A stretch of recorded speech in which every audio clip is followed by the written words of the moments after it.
how would you describe what you do as a business? If you go to my Twitter page, it explains better what I do.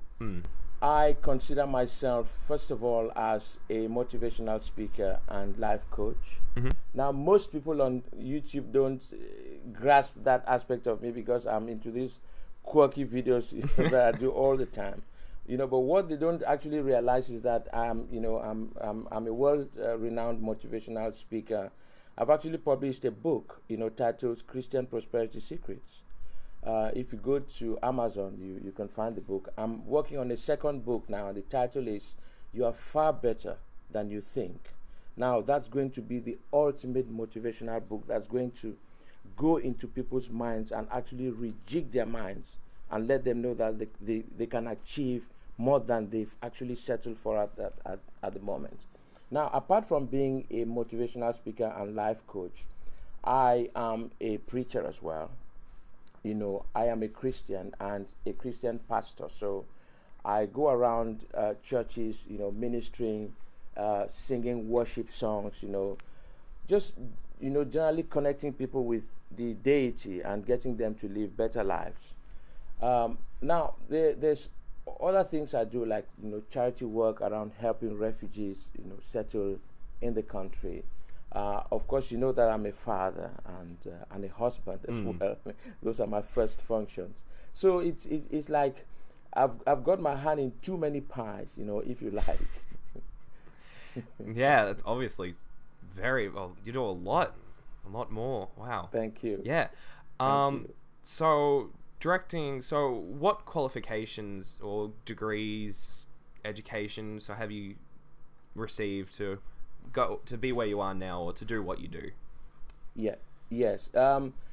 Strangely enough, all my qualifications don't stand me in good stead for what I'm doing at the moment, because I've sort of deviated from it all. But be that as it may, I have a first degree, I have a bachelor's degree in law, because my intention was to practice law. And then after that, I said, you know what?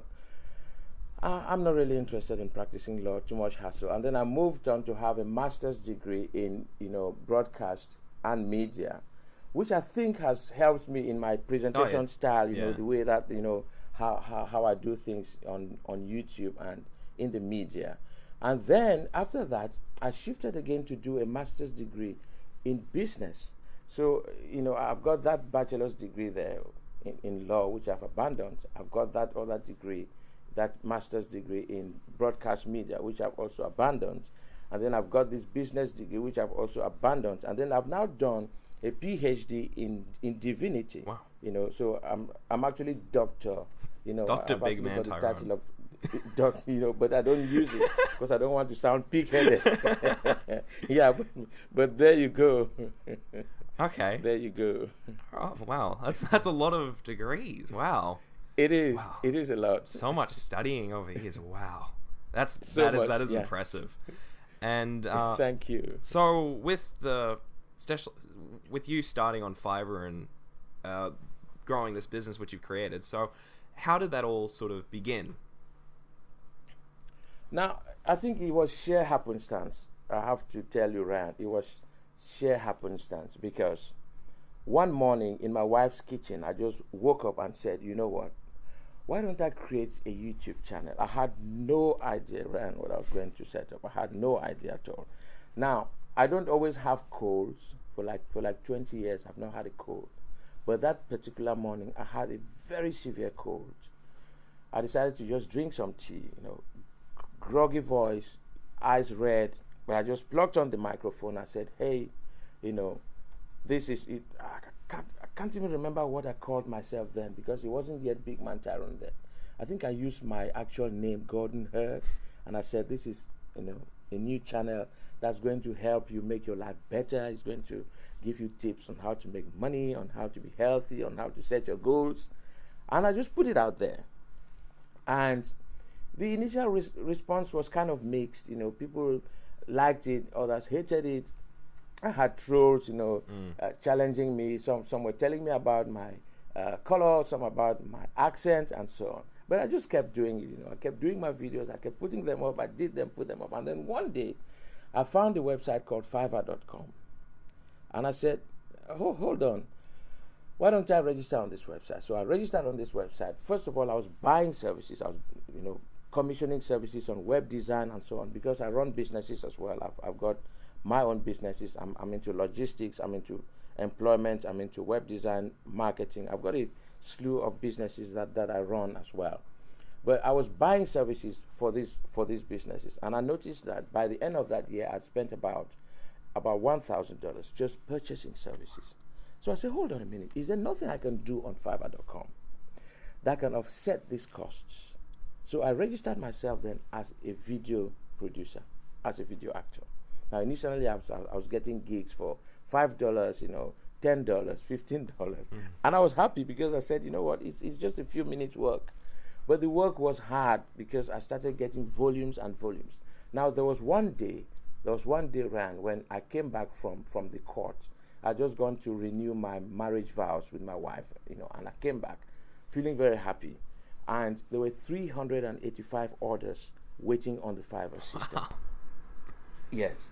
Fiverr actually stopped my account. They actually closed it down and they said, we'd like to have a word with you. What's going on here? I said, well, it's not spamming. These are not bots. These are my friends.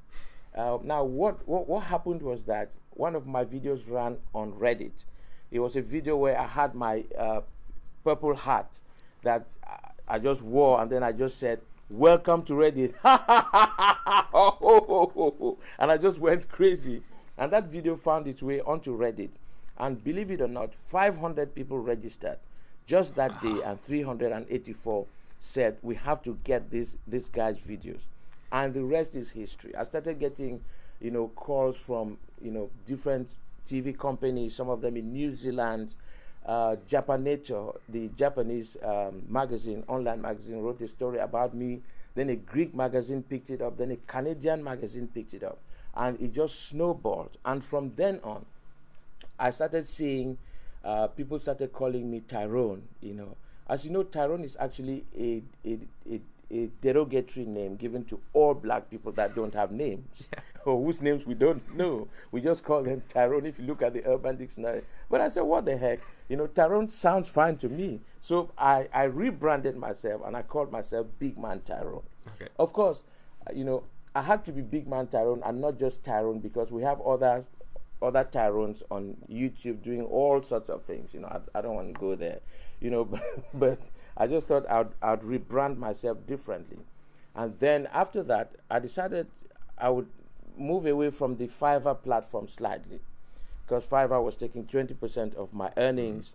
I had to wait 2 weeks to get paid, and I just did not have control over it. So I set up my own website, set up my own platform, which I use at the moment, and which PewDiePie recommended recently, in that video which I had with him. And the rest is history. It's just, I wake up every day now and come to my office and I see this, long string of orders coming in, and, do this, do that. There are some days when the money is really, really good run, and I'm thinking, maybe I should really stick with this because it's so good.